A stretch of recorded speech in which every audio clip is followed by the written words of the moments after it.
Okay, welcome to today's video, everyone.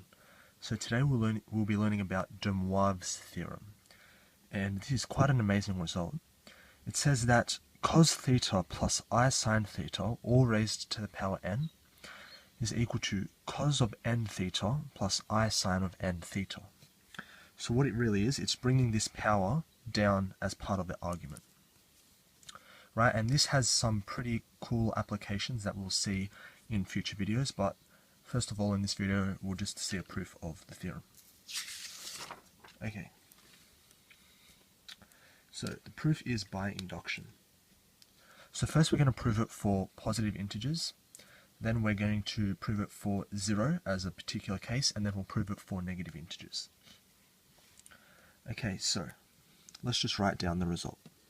So this is the statement: cos theta plus I sine theta to the power n is equal to cos of n theta plus I sine of n theta.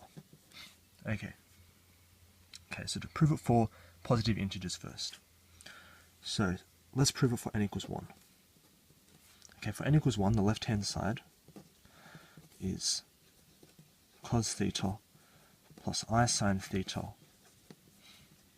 all to the power 1, which is cos theta plus I sine theta.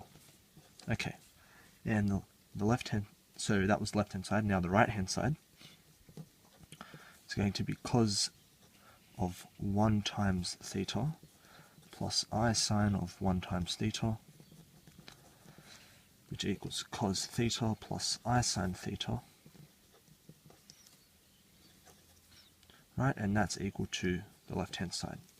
Okay, and so therefore it's true for n equals 1. Alright, that was fairly simple. Okay, so now we need to make our inductive hypothesis, or our assumption. Right, so assume n equals k is true. Alright, so what's n equals k? So we're assuming that cos theta plus I sine theta, all raised to the power k, is equal to cos of k theta plus I sine of k theta. Okay, now we're required to prove n equals k plus 1. Alright, so what's n equals k plus 1? Well, that's cos theta plus I sine theta, all to the power k plus 1, equal to cos of k plus 1 theta plus I sine of k plus 1 theta. Okay, so that's what we want to prove. Okay, now let's have a look at the left-hand side. So the left-hand side is cos theta plus I sine theta to the power k plus 1. Right, now we can use our exponent laws and break this up to have cos theta plus I sine theta times cos theta plus I sine theta to the power k. Alright, now we can use our assumption, because we assume that cos theta plus I sine theta to the power k is cos k theta plus I sine k theta. So now we get cos theta plus I sine theta times cos of k theta plus I sine of k theta, right, by our assumption.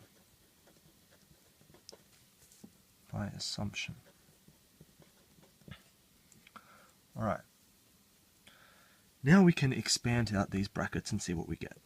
Okay, so cos theta cos k theta,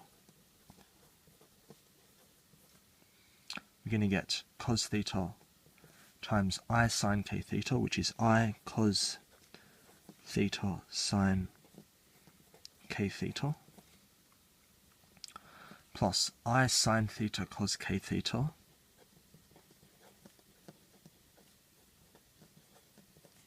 and here we're going to have an I squared, so that's a minus 1. So minus sine theta sine k theta.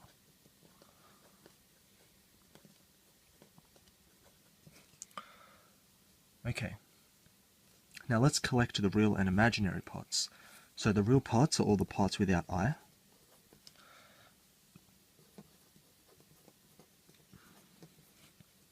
And minus sine theta sine of k theta. Okay, so that there is our real part. And our imaginary part is plus I times sine, I should put these square brackets to be consistent, sine theta cos k theta, which is that term and also this term, plus cos theta sine of k theta. Okay. Now we recognize this as the expansion of cos theta plus cos k theta. So this is equal to cos of theta plus k theta, rather. And here we have the expansion of sine theta plus k theta. So here is sine of theta plus k theta. Alright, let's get a new piece of paper.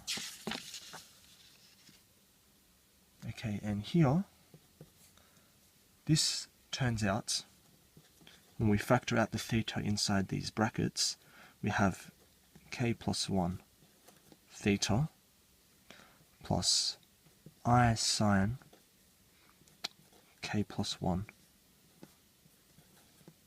theta. Right, and that's equal to the right hand side. And so, therefore, it's true for n equals k plus 1 if n equals k is true.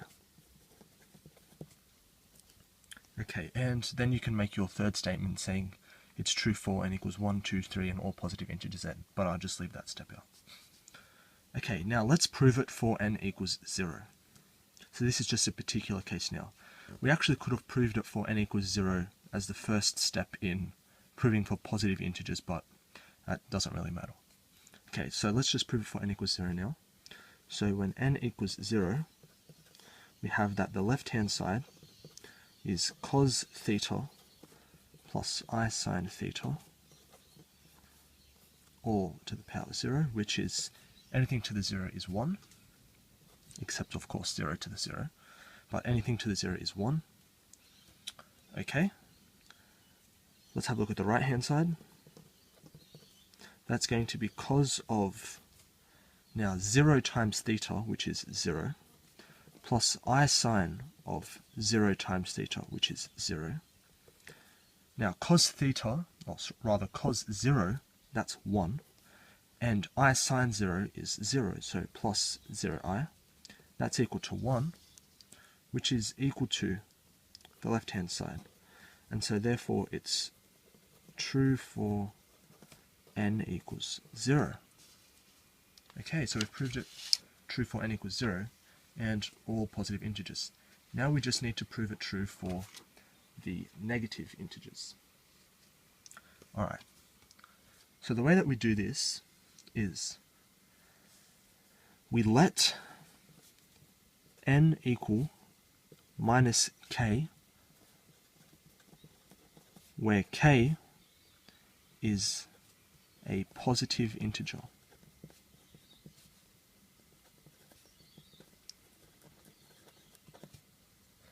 Right, and a way that we can write that, I mean a more like a mathematical way of writing that would be k belongs to the positive integers. So this is the integers and we're just indicating that we're only considering the positives. Okay, so if k is a positive integer and is being times by minus 1, then n is a negative integer. Okay, so if we have cos theta plus I sine theta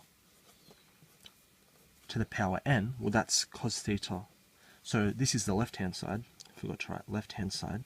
Now this is now equal to cos theta plus I sine theta to the negative k.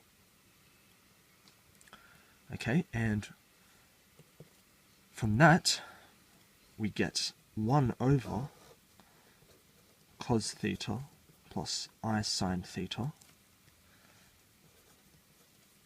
to the power k.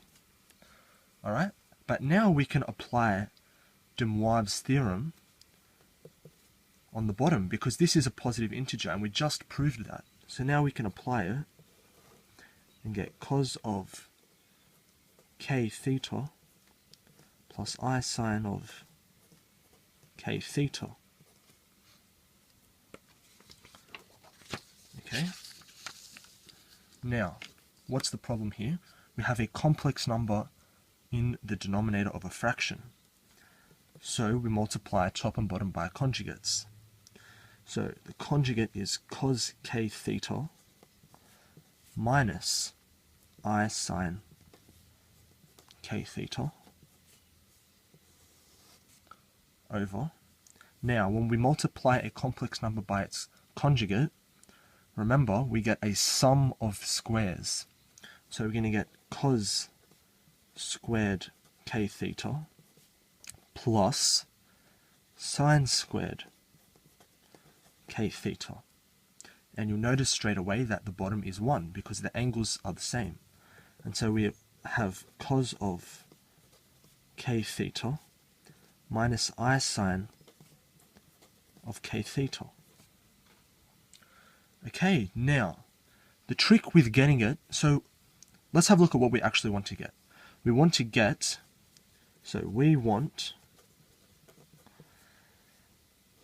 forgot to write what we want, but this is what we want. Cos theta plus I sine theta to the power negative k is equal to cos of negative k theta plus I sine of negative k theta. Right? So how can we use this to get to here? Well, we should note that cos is an even function and sine is an odd function. So from here we have that the left hand side, so if I have an odd function, so remember an odd function, an even function is f of x equals f of minus x. But if we have an odd function like sine, so this is cos here, now like sine we have that f of x equals minus f of minus x. And so we can bring this minus in here, and we can put a minus here, and we get that cos of negative k theta plus I sine of negative k theta. That's what the left-hand side's equal to, right? By using these facts that sine is odd and cos is even. Right, so that's something separate there. Right, but this now is equal to the right-hand side. Right, that's equal to this. And so therefore, it's true for all n that are negative integers. If it's true for all the positive integers, but we've just shown it's true for all the positive integers at the start. So it's true for all n that are negative integers if true for n being a positive integer. Right? And so therefore it's true for all n that's integer. Okay, so we've proven that it's true for all integers. Now we'll see later on when we want to take the square roots and fifth roots and all these different roots of complex numbers that it's actually true for all rational powers, so all rational n. And the way that we can prove this is using Euler's theorem. So Euler's theorem, which I'm pretty sure I have a video up about, Euler's theorem, and you should note that this actually isn't in the course anymore, but it's good to know it. Euler's theorem says e to the I theta equals cos theta plus I sine theta. Now, if we raise both sides to the power q, where q is a rational number. Okay, so let's raise both sides to the power q. So cos theta plus I sine theta to the power q. And we should write where q is a rational number. Now we can use our exponent laws here and get that e to the I q theta equals cos theta plus I sine theta to the q.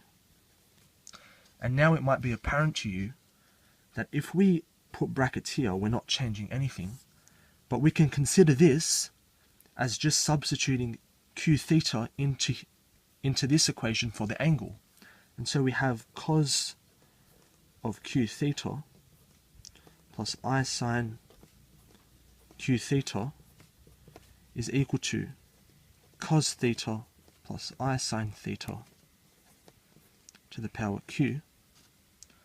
And here we've proven that this is true for all rational n.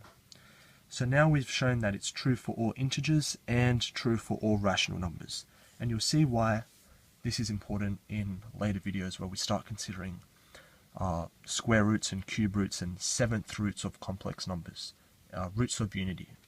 That's where this applies quite nicely. And so I hope you enjoyed the video. It's quite an amazing result, and it is quite useful as well. So more videos will be coming on examples of applying de Moivre's theorem. Okay, thanks.